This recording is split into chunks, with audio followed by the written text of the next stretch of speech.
Hello, everyone. My name is Lucifer, and welcome to Lift Your Spirits. This is a visual novel with like a ghost or something. Well, obviously from like the this, it's kind of obvious, but let's get to it. Alone on a Friday night, and I'm spending it here. My fingers were sluggish as they typed out the last bit of conclusion needed to finish off my paper. I didn't even bother spell checking the rest. My hand dragged the cursor across to close the document. All right, time to submit it. I typed out my regards to Mr. Holtman. Kindly find the attached file of the assignment yours to. That's okay. It's a really cool way of like putting your name. Oh, call myself Lucy. Stifling a yawn, I turned on my phone to check the time. 2:53 a.m. The universal experience of losing sleep and gaining eye bag as a college student came to grace me in its hold once again. It seems. I've also noticed that my eye bags are very faint, which is I've always found surprising because everyone like who I usually talk to, like if they don't sleep for even a night, they have like huge, dark, deep eyes under their eyes. That is creepy, of an image. But for me, that doesn't really happen, and I'm just like, I want the creepy look. Give me, please, sleep. At least it's the weekend. It sure is. Turning off the computer, it suddenly hits me how quiet it was without my fingers tapping away at the keyboard. And that's why I like my linear keyboard keys. Everyone else has left. The campus was open 24/7, but who else was dumb enough to push their luck in submitting their assignment this late? I considered myself lucky for Mr. Holtman gave me the extended deadline, otherwise I'd be screwed. Still, there were also the rumors. Disembodied voices echoing through the empty rooms, heavy footsteps shuffling down the halls. Those who were lucky claimed to see a black silhouette skulking around in the vending machine at the end of the corridor, staring at them. I wasn't a superstitious type, but I had to admit, the eerie silence of being the only person here gave me the creeps. I was recalling. Sound happened. I was recalling all the gossip spread around the student body when a sound made me. Okay, yeah. I glanced behind me over the monitors to see if someone had come in. Nobody. I ignored the goosebumps rising on my arms and gathered up my items into my bag. Superstitious or no, I've done what I came here for. Time to go. I shambled to the elevators and tapped the button. It rumbled to life, slowly making its way up to my floor. Just a couple of more minutes and I'm out of here, I assured myself. I don't know why, but I found myself constantly checking behind me, as if expecting someone there. It's the Muffin Man! Have you heard of him? Yet it's always empty every time I look. I tap the button some more. Like that's gonna make it come any faster. The hairs at the back of my neck stood as if I was being watched. Oh. I clenched my fists, ignoring how sweaty they felt in my pockets. Is there someone behind me? Ding! I jumped. The door slid open as I released my breath I didn't realize I was holding. I didn't even consider looking back as I stepped inside, refusing to turn around until the doors closed. The chipper background music that played calmed me down somewhat. I'm almost in disbelief they were playing at this hour. Almost. I pressed the button for the ground floor, the elevator moving with a small jolt. With nothing to do but wait, I sort of stared as the numbers slowly descended. The lull of the elevator was starting to make me sleepy. I thought of the things I could do once I got home just to distract myself for the rest of the ride. The shower for sure. Microwave. Wah ba ba ba ba ba wee ba ba bee ba boo boo. I blinked up at the flickering lights. The elevator shuddered and came to an abrupt halt. The music cut out. I tried the button for the ground floor, then the rest. Unresponsive. Pushing the intercom button gave nothing but static. Hello? No, this can't be happening. Taking a moment to compose myself, I called out. I've been stuck in an elevator like 2 or 3 times in total. It was scary the first time, and the second time I was like, again. Well, I might as well just die in here. What's the point anymore? Taking a moment to compose myself, I called out. Is anyone out there? I'm stuck here. Help! I started slamming the doors as panic took hold. There had to be someone out there. Help, please, I'm in here. I didn't stop for a good minute, getting more and more desperate as tears welled up in my eyes. Why? Why now? Why me? I knocked my forehead against the door in a slump, ready to curl up and cry. This sucks. I was about to turn before I felt a chill run up my spine. The air felt heavy. Is this claustrophobia setting in? I didn't think I had a fear of closed eyes. Spaces, I read as fear of closed eyes. That's a very scary fear because you would be scared half the time in life because, you know, blink, blunk, blink, blunk. Unless. Grudge girl. Grudge girl. It's the grudge girl. There was a raspy moan from behind me. I turned my head and screamed! Across me was a growing blotch of darkness and an oozing mass that seemed to melt through the walls. I scrambled away, my back flat against the doors. Oh, look at that. A hand emerged from the writhing form, grasping at the edges. Foul-smelling black ichor dripped from its fingers. Another arm followed suit, clinging to the other side. I couldn't look away. Oh, beautiful eyes you have there. Beautiful, icky, stinky hands. I couldn't find my voice to scream. I just did, though. A face took shape. I don't... Oh. That's nice. Whoa, that music, though. A pair of hollow eyes and a manic grin with several teeth. It seemed to smile directly at me. Oh, I blacked out. Hey, hey! I heard a voice panicked and flustered from above. Oh, you are Grudge Girl, but more adorable. A person was looming over me, visibly worried as I blinked back to consciousness. You're alive! I couldn't really check for a pulse. So, anyway, are you alright? I'm gonna shave here. I do know this game has like two endings, like a good and bad ending. At least that there could be more. I'm not sure, but I think so. I don't know why I thought that big the choices. I guess. Phew, I'm glad. I didn't mean to scare you back there. I realized I was still in the elevator, but now with a stranger twiddling their thumbs in front of me. They were taller than me, looming a few good inches past my head. Their limbs looked even more awkward in the baggy sweater they had. I wasn't sure if they got to wash away their makeup or if they just haven't slept for 3 days straight. Talking about my enduring, scary complexion. Possibly both. I realized they were staring at me as well. Their eyes focused on me a little too long, as if they'd forgotten how to blink. So I suddenly remembered the last thing I saw. That creepy shadow from the walls. But before we were here, there was something crawling out of the walls. I know it sounds insane, but I swear, it looks straight out of a horror movie. The stranger looked nervous. Crap, they think I'm nuts. Don't look at me like that. No, I believe you, for sure. You saw it too? Well, sort of. Sorry, I was really trying to be sneaky. That must have been uncomfortable to watch, huh? Just gonna keep on slamming my button for help in elevator. My sentences don't make sense. Come again? What are you saying? Well, I heard you yelling for help, and I couldn't just leave you alone. So I did the next best thing I could. I'm gonna keep on. Save, please. Save, please. Are you saying that was you? Yeah, in a way. There's really no easy way to say this. I'm not alive, not the way you are. Did they mean... You mean like a ghost? The stranger lit up appreciatively. Oh, they look adorable. Basically, you must have heard the rumors, right? Well, it's me, in the flesh. Well, Saw in the flesh, of course. I will stick your hand. Oh, my hair shot out twice. I want to be nice. I want to be nice. Believe them instantly. Don't even question it. You know, don't question anyone you meet in your life. Completely believe them and do everything that they want to do. That's a very great way of living life. Don't do that. Please question everything and run away from people. People are scary. I don't know where this is going anymore. I feel like this isn't the worst situation to be meeting a ghost for the first time. Yeah. The stranger gave a sigh of relief. Thank you for trusting me. I'd ask for your name, but I already know that it's Lucy. That's actually nice. Saves on the icebreaker for the in-between. How did you... I've been watching you for a while. You know what? It's not creepy to do that. Excuse me? Tonight, I've been watching you for a while tonight. It's not safe to be alone this late. Says you, but you know what? That's fine.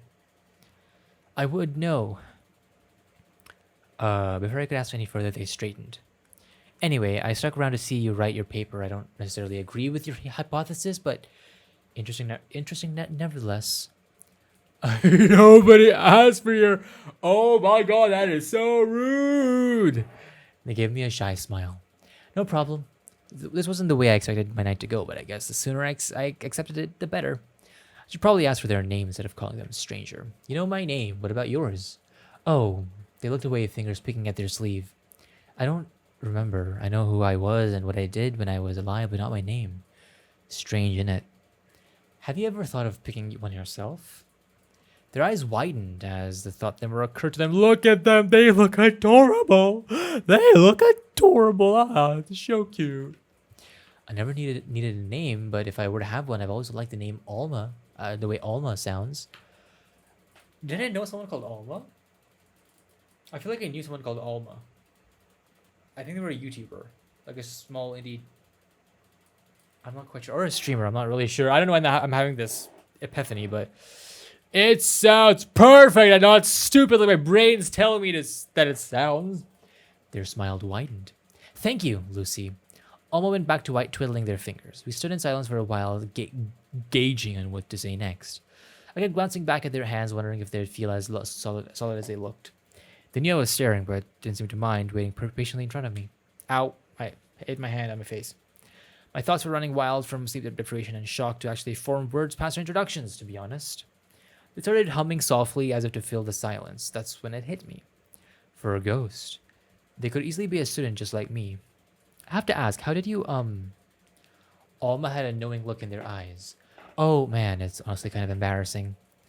I can back down, that's fine. I guess I don't have to tell you then, that's alright. I heaved a sigh and moved on. Oh, wait. Alright, sure, I don't mind knowing. Despite having no blood flowing through their veins, their cheeks seem to darken.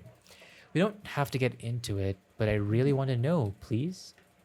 They hesitated before nodding. Promise. Oh, wait, did I say that they don't want to say? I mean, I don't mind knowing, but I kind of don't want them to feel uncomfortable. Do you feel uncomfortable? Can you answer if you feel uncomfortable? Promise me you want to make fun of me? Promise. Okay. So I was staying late working on an assignment just like you. No one was around. Even back then, I was known as a loner most of the time, so it didn't bother me. Well, while I was working, I got thirsty. No big deal. So I headed over to the vending machine for a drink.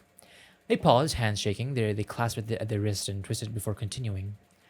Just a soda, not too much to ask, right? I paid for the damn thing, but somehow my hand got stuck in the dispenser. So I pulled and pulled and pulled, and well, they struggled a bit before I waved them for them to continue. It fell. I felt my whole body being crushed under the weight. I couldn't even cry out for help. The whole time my hand was still stuck on that thing. Not that I could even tell. I think my wrist was beyond saving at that point. They sunk into themselves. I died trying to get some cheap soda. How pathetic is that? That's actually really sad. I'm so... There's no more save slots? Oh, no! I thought there's usually an autosave, quick save, and like 1 through 10 save slots. Aww. I don't want to be rude. I think they're cute and cool. I put my hand over theirs. It passed right through, giving an ice cold chill at my fingertips, but Alma seemed to appreciate it nevertheless. They looked up at me, their nervous hands finally coming to a stop. I've never told anyone about it before. I didn't think it would feel this freeing. Thank you. You know, I think you're a really great person. I want to help you get out of here. I tilted my head. How are you going to do that? I can try some things, that is, if you trust me. I don't like the fact that it just says trust and trust, but I think they're very nice, so let's go. Sure, why not? They clapped their hands excitedly. Okay, here we go. You might want to hold on to something. Before I could ask further, the elevator began to drop. My heart plunged into my throat as my weight shifted upwards. Alma! Hang on, let me focus. The buttons for each floor flashed beside me. Oh, well, Alma, I appreciate the help, but sometimes maybe crashing an elevator is not the best problem to solve. I closed my eyes shut and decided to trust them. It felt like a roller coaster heading straight to the ground. The air whizzed past me. I grit my teeth and clenched my hands, knuckles probably white if I bothered to look. I'm looking at my knuckles, they look not white. So true. And just like that, it stopped. I yelled as the elevator jolted. I landed on my ass with a smack. Hey, thanks for the ass smack, Alma. Maybe next time we go after the first, just saying. I blinked my eyes open to see Alma clapping excitedly. They look over to see me on the floor and gesture towards the doors. They creaked open as if manually pulled apart by an unseen force. My jaw dropped as I realized they really did bring me to the ground floor. You really did it! I did! I never got to do that before! This is absolutely adorable. I am so proud of them! I couldn't believe my eyes. I stood and threw my arms around Alma, only to completely pass through them. They yelled and backed away into the wall. Give a signal before you do that! I don't appreciate feeling hands inside of me. It's gross. You know what? That's fair. Ah, sorry. I gathered myself and stepped through the doors, Alma following suit. Okay. Sure enough, the lobby was empty and the clock on the wall indicating it was close to 4 a.m. now. Well, I guess this is it. I turned to see them trying hard not to reach for their hands, fingers twitching to intertwine with one another. It all happened so fast. It's sunk in that now I could leave and go home right if I wanted to. Alma, thank you. I appreciate it. They nod understandingly. I stood there for a moment as they looked at me before averting their eyes. They were waiting for me to leave. I grasped at my phone inside my pocket, mustering the courage to ask what I was about to ask. Would you ever want to hang out again? They did a double take. Huh? Well, would you want to hang out? Yes! But why would you want to? Why wouldn't I? I like you. Once again, their cheeks darkened despite being them. I like you too. Yeah, I'd love to hang out again. Great, preferably when I'm, not stuck and helpless in an elevator. My heart skipped a beat as they laughed lightly. Preferably, of course. I'll see you next week. Yes, don't worry about a time or place. I can always find you wherever you are in the building. That is both creepy and also self-assuring at the same time. So, kind of unsettling, but okay. Stay safe, Lucy. No, you! I waved and I headed towards the entrance, pulling my phone out to call for a driver for one of my apps. When I turned to look back, Alma was already gone. Good end too! Friends for life? Or more? So there's multiple good endings and multiple bad endings. Okay, I want to quickly do the bad ending and be like, ew, don't touch me, creepers. I didn't mean to. Just give me some space, will you? I realized they were taller than me. What kind of sick joke is this? I'm going to be a butthole to them, stick your hand through them. Wah! That's just not solid. The stranger yelled and backed away. Hey, do you just go around sticking your finger to people that you just met? Sorry, I thought you were messing with me. The stranger was having none of it. Ugh, why did I even bother? If you sit tight and don't do anything stupid, they'll come find you in the morning. They shifted into a familiar black and shapeless entity melting into puddle through the floor. Exactly the same way they had entered. Oh, I found myself alone for the next 7 hours. The workers found me half... Ugh. I stayed late for most nights and came to see the stranger would show up, but they seemed to be doing it on purpose. I never saw them again. Rude awakening. All right, what if I do... I think so? What kind of sick joke is this? Believe them. No need to ask for your opinion. Oh, sorry, this isn't the way I wanted to go, but I guess I could do it better. Okay, you know my name. What about yours? It sounds stupid. Oh, I need to be rude about it. Back down. Heavy sigh. I shrugged and took my phone to the waiting app. It's open. Not much I can do right now. I got some battery in the last couple of hours. I pat down on my next to me. You want to watch? Always for a moment as if unsure. Come on, plenty of room for both of us. Just watch your legs. Just watch your legs, Lanky. They settled in beside me and sitting across good applesauce. Sitting crisscross applesauce. That's a great word that I want to start using now. Crisscross applesauce. And I leaned over to look at my phone. My shoulder immediately chilled up to the close proximity, but I didn't bring it up. We chatted amicably as my fingers tapped away at my screen, almost getting more interested as the number wasn't higher. But otherwise, it was peaceful company. A few hours passed. I must have dozed off at some point, and I escaped. Oh, I also much tapped on the screen. Be safe. Careful about staying late next time. Oh. Ooh. Until next time. You know what? I think that's a good place to end it. I think that was an adorable story, and I want to headcanon that ending number 3, the good ending one, the Friends or More one, is the one that I think is a true ending. I think that's adorable and great, and all of it was just amazing, and you guys are amazing too, and I hope you enjoyed this video because you guys are awesome. And yeah, thank you everyone so much for watching, and I'll see you in the next video. Take care and goodbye!